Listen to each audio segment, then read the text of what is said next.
and welcome to AFL Winners Season 2010. It's Grand Final Eve, so before we witness Collingwood and St Kilda face off in a Grand Final for the first time since 1966, we're going to take you through 184 games of the 2010 season to this point, from round one to the preliminary finals.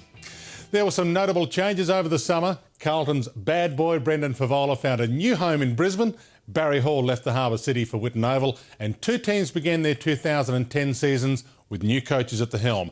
Damien Hardwick at Tigerland and Brad Scott at North Melbourne. The early predictions had Geelong and St Kilda continuing on from their stellar 2009 seasons, and Collingwood and NAB Cup premiers the Western Bulldogs would be their closest rivals, and Adelaide was expected to be a major threat. But on a Thursday night in March at the MCG, with the temperature still in the 30s, season 2010 got underway. Not since the days of Jack Dyer has there been a bloke as popular as Richo, and as the 72,000 took their seats for the season opener, Matthew Richardson had them on their feet. A lap of honour for the retired Tiger great. Sadly, that's all the Tiger faithful had to cheer as Carlton booted 7 first-quarter goals on the way to a 56-point win. It's another one for Carlton. This ad in the Gold Coast Bulletin had the Cats fuming. It didn't worry the little genius as Gary Ablett gathered 37 possessions against Essendon. With just a kick in it at three-quarter time, Geelong kicked 8 in the last quarter. Off the ground, Kelly, goal! Melbourne unveiled new recruits Tom Scully and Jack Trengo, and while both showed class, their introduction to the big time was shattered by Hawthorn's relentless pressure. The Hawks 56 points up at half-time and destined to win by the same margin. Strolls in, mum and dad are here to watch. His first goal. A fast-finishing Sydney couldn't catch St Kilda or put a dampener on Nick Riewoldt as the Saints superstar booted 4. It was enough to have Paul Roos lose his cool. The lowlight for the Winners was the 3-match suspension handed down to gun forward Justin Kosicki for his high hit on Nick Malcheski. I reckon he got some chin there. While Jonathan Brown booted 5 against the Eagles, the crowd came to see the new boy Brendan Favola. And while he huffed and puffed and kicked 7 behinds, he did kick 3 goals, including a Fev special. Oh, Favola! Oh, he's kicked it. You are kidding me! Port Adelaide defeated North on a wet day at Amy Stadium, and at Subiaco, a rookie named Michael Barlow stunned everyone as he gathered 33 possessions to guide Fremantle to a win over the Crows. Barlow as steady as a rock. But the most talked about match of the round would feature 2 preliminary finalists of 2009, Collingwood and the Bulldogs, in game number 350 for the Doggies' gallant leader, Brad Johnson. And what a special day it is for one of their greatest players. Few would have expected the opening quarter barrage as Collingwood ran amok, kicking 8 goals. Barry Hall would kick 3, but this was a night that would provide the perfect start to Collingwood's tour de force in the months ahead. Davis, goal, game.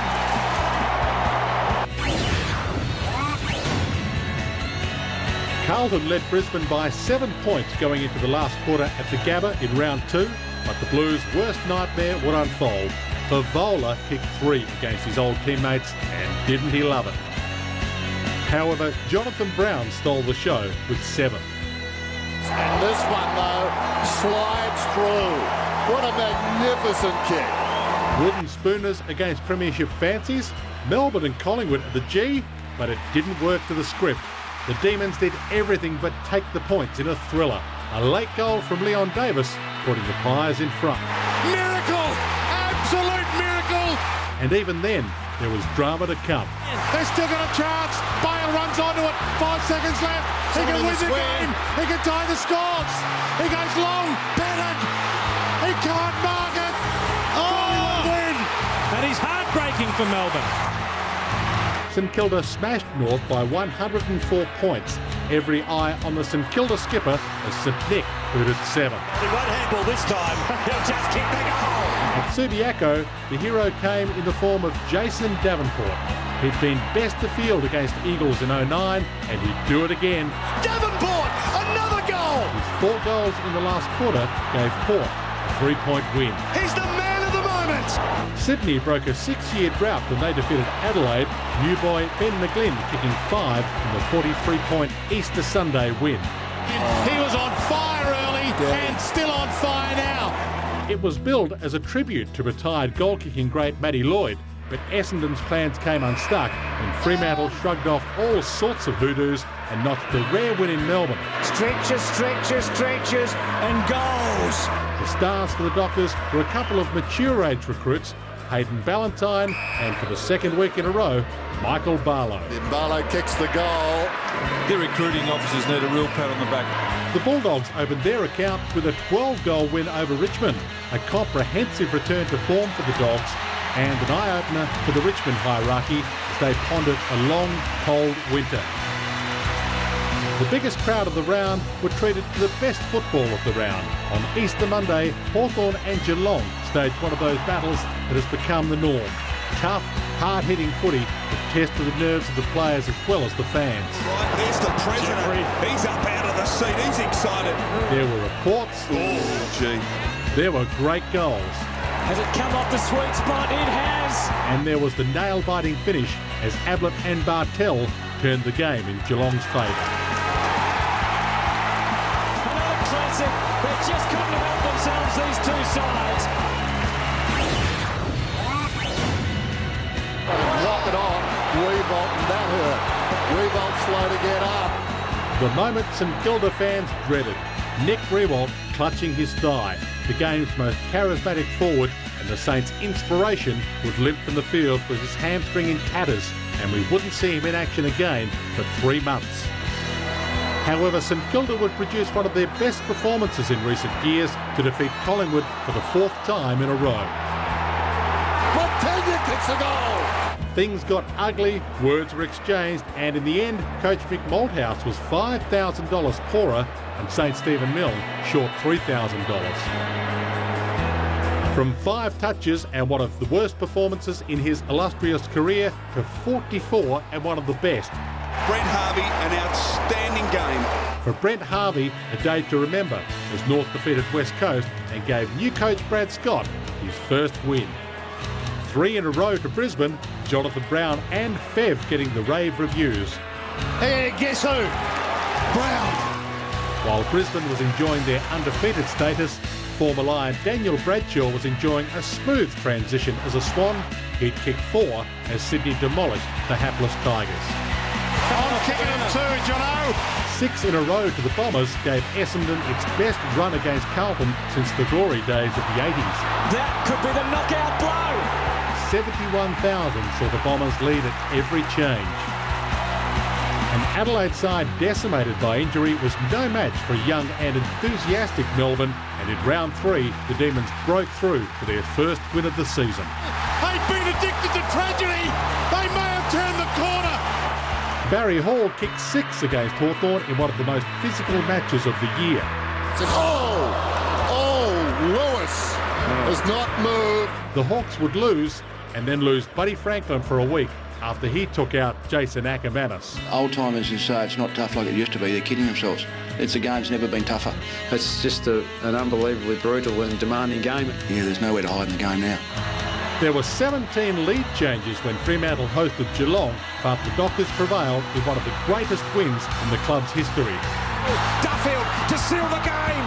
They're going to win their 3rd game in a row for the first time in history.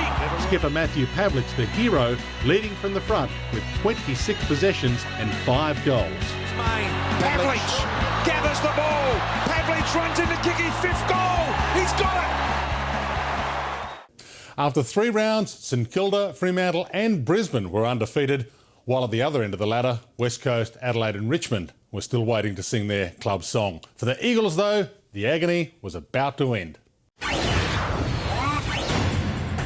Fletcher kicks it outside the 50. Embley pumps it back.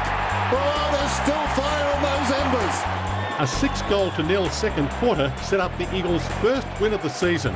Essendon had no answer to the awesome ruck duo of Dean Cox and 19-year-old Nick Natanui. He's jumping straight over the top of the 2 Essendon ruckmen. Paul Roos claimed Sydney was playing as well as its premiership year of 2005 as it disposed of North Melbourne at Etihad Stadium.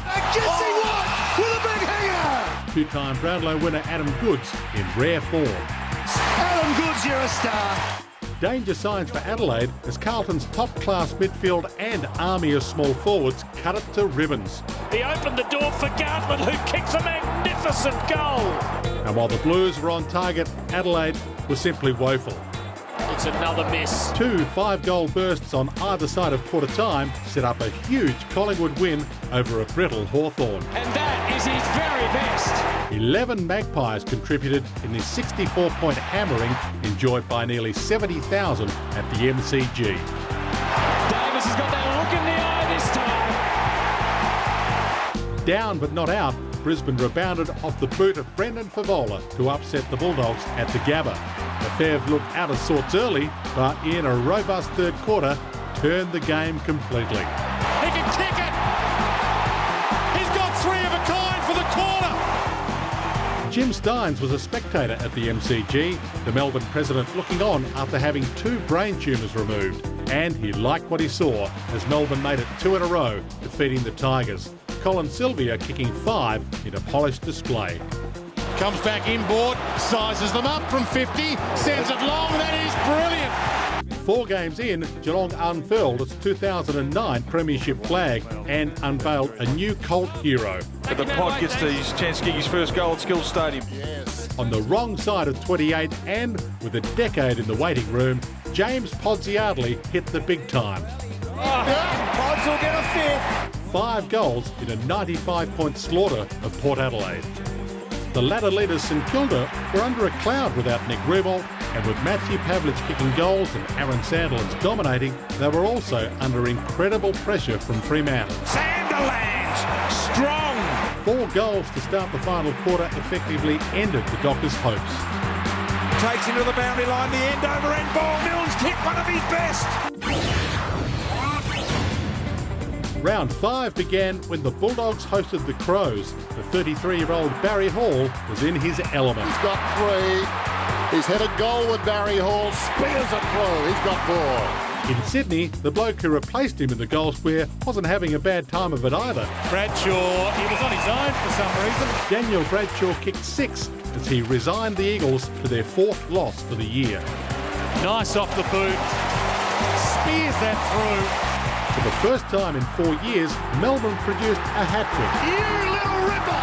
Their 3rd straight win coming at Brisbane's expense. Youngster Jack Pringo outstanding in the win.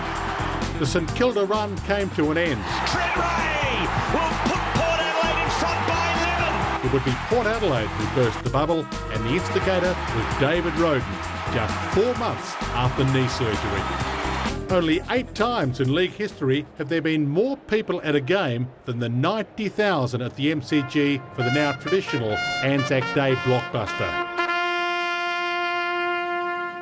Unfortunately for some, it was over in 15 minutes as Collingwood set about the systematic annihilation of Essendon. It's a goal! 41 points up at the first break, and the Maggies were on fire. Scott Pendlebury, a worthy winner of the Anzac Day medal as best of field. Danger signs for the Hawks as they lost their 4th in a row, this time to North down in Launceston.